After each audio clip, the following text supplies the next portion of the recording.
Les militaires ont pris le pouvoir pour dire dans un premier temps comme objectif qu'il faut finir avec le terrorisme. Et dans aucun de ces trois pays, le terrorisme n'est pas encore fini. Ils ont pris le pouvoir, ils ont dit qu'ils vont faire de la refondation. La refondation, ce n'est pas du jour au lendemain, ce n'est pas en 1 an, ou en 2 ans, ou en 3 ans. Et puis, ils ont parlé du développement, le développement qui est à pôle infini. Donc, ça peut prendre plusieurs années, parce qu'un pays, pour se développer, c'est sur une durée infinie et c'est sur des générations et des générations. Donc, ce qui se passe au Mali ne me surprend pas. Le gouvernement finira par sortir de son silence pour parler à son peuple. Il a intérêt d'ailleurs à le faire.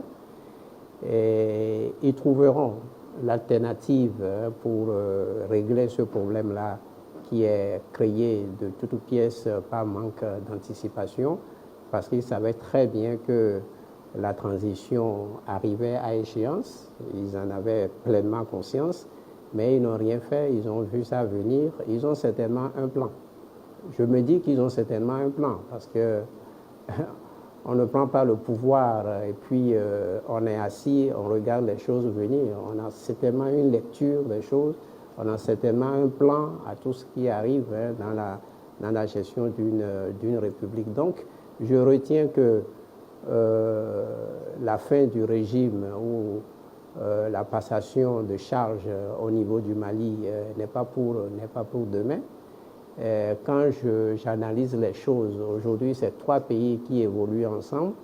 Admettons qu'il y a un changement de régime au Mali et que celui qui a pris le pouvoir n'est plus dans la dynamique donc, de l'AES. Cela veut dire que ce qui a été construit jusque-là, ça tombe à l'eau. Et je ne pense pas que ces militaires-là soient prêts aujourd'hui à ce que dans l'un de ces trois pays-là, les choses se passent autrement. Donc, c'est une situation dans laquelle ils se trouvent tous concernés, parce que bientôt, on va parler du cas du Burkina. Au Niger, on ne parle même pas de transition, puisqu'on n'a jamais dit le régime de transition ou le président de transition. Donc, moi, j'analyse les choses et je dis que la fin de ces régimes-là, tant que ces trois objectifs-là n'ont pas été atteints, je pense que un autre régime qui va venir, peut-être que les élections seront organisées, mais ce seraient des élections contrôlées.